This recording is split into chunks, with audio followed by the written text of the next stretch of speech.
Can you believe we are on our third book already? Isn't that brilliant? It doesn't feel like that long at all. So the next book we're going to read together is this one here.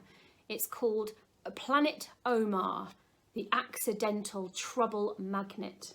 And on the back, it says this. It says, welcome to the imaginative brain of Omar. You might not know me yet, but once you open this book, you'll laugh so hard that snot will come out of your nose. Ugh. Then it says it contains a new school, a stinky class bully, a dragon and a zombie, an Eid feast, yay, Eid presents, double yay, and a whole heap of trouble. Now, I got in a bit of trouble when I tried to read this the first time because this book's got some really hard words in it and I didn't know how to say them. So I had to practice it on year 6 and ask them to teach me some of the words. So if I say the words wrong, then I'm sorry. And what you might need to do is next time you see me, just call me and say, Leanne, you say it like this, and you can tell me how to pronounce it. Anyway, on with the story. Lots of books have a dedication at the beginning, and the author here, Zanib Mian, don't know how to say the last name, says this book is dedicated to all the children who ever felt that being different is a negative thing. Here we go. Me. My name is Omar. This is my face. I have a huge imagination. I hate marshmallows, and I once raced against my dad's car on my bike and won. This is Isa. Don't be fooled by this 3-year-old innocent face. He can scream and cry louder than an ambulance siren. Bits of food can always be found in his hair, and he plays with my stuff and makes it all sticky. And he says, I love him, but don't tell anyone. And here's Mariam. Mariam's 13, but thinks she's 16. She knows 28 surahs of the Quran by heart. She was once caught hiding a stash of fondant fancies under her pillow. It's a type of sticky cake. And she loves to wind me up even more than she loves fondant fancies. This is Mum.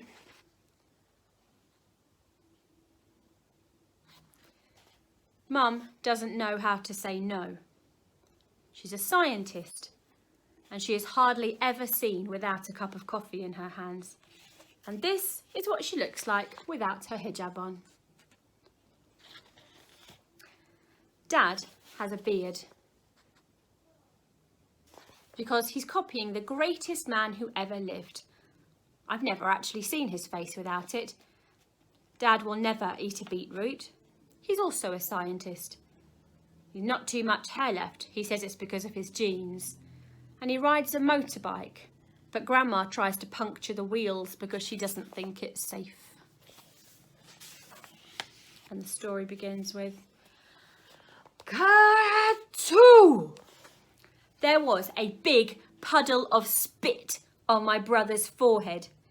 It was mine, but phew, he was still sleeping. Let me tell you what happened. I had been in bed, attempting to have a good night's sleep, when suddenly I was being chased through the playground by a teacher who had green slime oozing out of his ears and slugs for fingernails. It was a bad, bad dream. And of course, when I woke up, I was extremely and very happy that I wasn't about to be a monster's dinner. I breathed slowly to get my heartbeat back to normal instead of it being like it was on a trampoline. I remembered that my mum told me to spit towards my shoulder 3 times if I have a nightmare. That's supposed to get rid of Shaitan, who is the ugly head who causes bad dreams.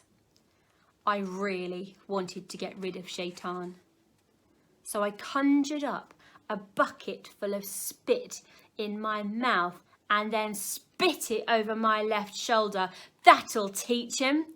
I just hoped it would dry before morning so no one would know that I spat on my little brother by accident. I put my head back on the pillow for an eighth of a second, and then I heard a really loud and annoying noise. Wah! See, very loud and very annoying. It was Isa. I guess he'd noticed the spitball after all and wasn't impressed. Mum appeared at the door to our room in her pyjamas, all bleary-eyed. Unimpressed Mum can be recognised by having her hand on her hip and furrowed eyebrows. Can be scary, but do not run away. She said, "What's the matter, Isa?" Isa was still busy wailing, so I said, "Spitball." "Not again, Omar," and I covered my head with the pillow. When Dad came in, saying that it would be nice if we could have at least one night in the week where poor Isa wasn't woken up by my shenanigans, I asked him what that means for the billionth time, and he rolled his eyes for the billionth time. I heard my big sister Mariam growling in her room. She definitely doesn't like mornings very much. Mum says it was almost Fajr time anyway. I wondered if Allah was going to give me a reward for waking them up for Fajr. And then we've got this lovely prayer mat here with the dawn prayer, the noon prayer, the afternoon prayer, the sunset prayer and the night prayer.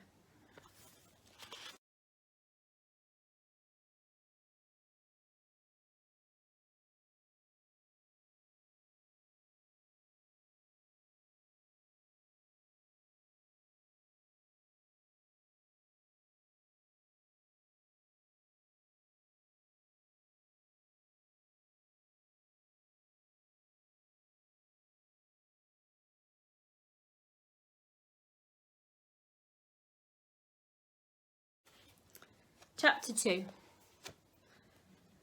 The reason I'd been having bad dreams, especially bad dreams about teachers, was because I was going to be going to a new school. This made me feel like there were snakes in my tummy, and some of them were sneaking up and squeezing my heart. I don't like things to change. It would be so much more convenient and better for everybody if things always just stayed the same.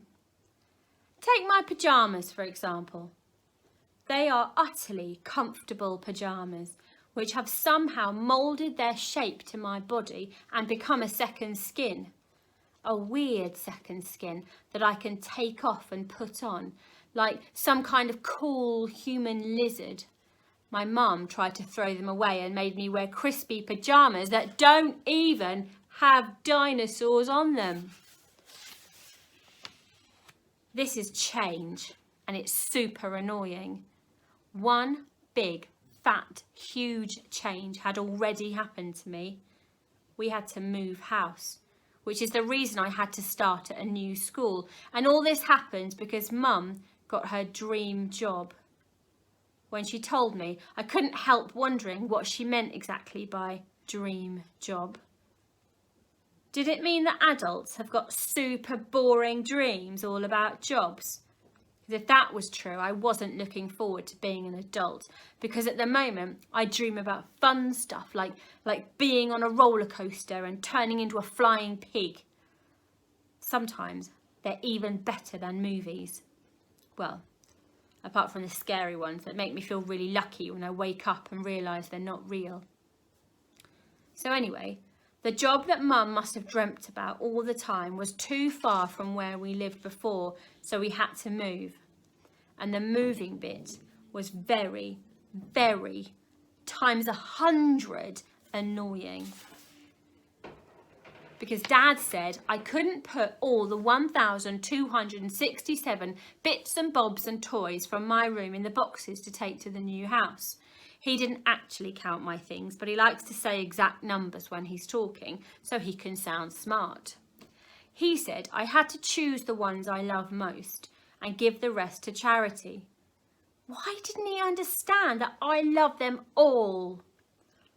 And when he said he would be very proud of me if I could choose, because I would have done better than Mum, who had already packed lots of what Dad called boxes of hoarded goods. I like Dad being proud of me, especially because it normally means pain au chocolat for breakfast. So I chose 56 bits and bobs to take with me, and I counted them really carefully so I could be precise when Dad asked, and also make sure that nobody sneakily threw anything away without me noticing. And the good news was, though, that the new house was super, super cool. When we first saw it, Mariam and I ran straight into the garden and whooped because it was at least twice the size of our old one. We planned out where we could put a football net, and Issa's climbing frame, and Mariam did loads of cartwheels just to prove how massive it was. And that was the first time we saw the little old lady who lives next door. She peeped over the fence and said, "Humph," and she put her nose in the air as if she was smelling something she didn't like.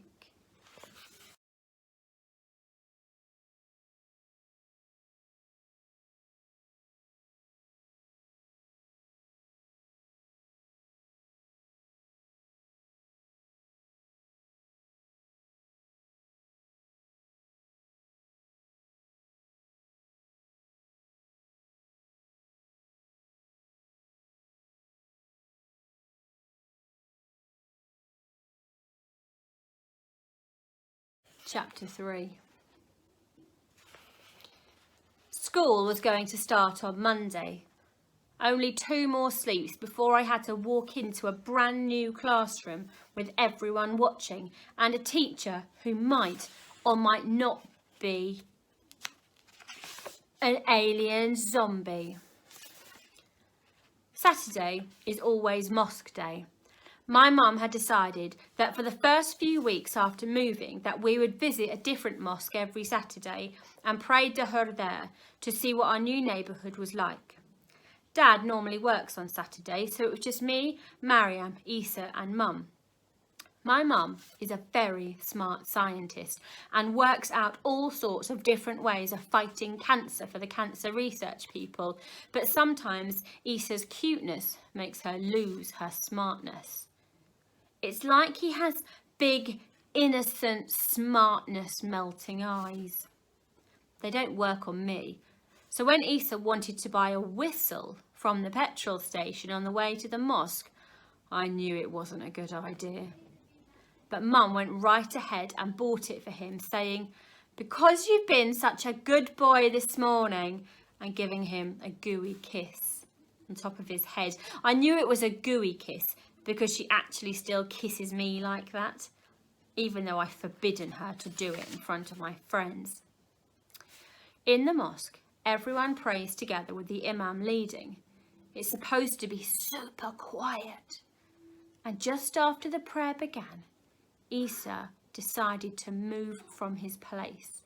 I was praying in between Mum and Mariam, and neither of them moved. I wasn't sure if they'd even noticed that he got up. Now, Issa is annoying sometimes, but he is my little brother, and I worry about him, so I quickly sneaked a look behind us, and he was sitting at the back with a big, cheeky grin on his face. And I turned back around and carried on praying. And then we went into rukar. That's when your hands are on your knees. Silence from Isha. And then we went into sujood. That's when your nose and forehead are on the ground. And then tweet! The loud noise of a whistle broke through the silence, followed by Issa's voice. 1, 2, 3, 4, 5. Then again, tweet!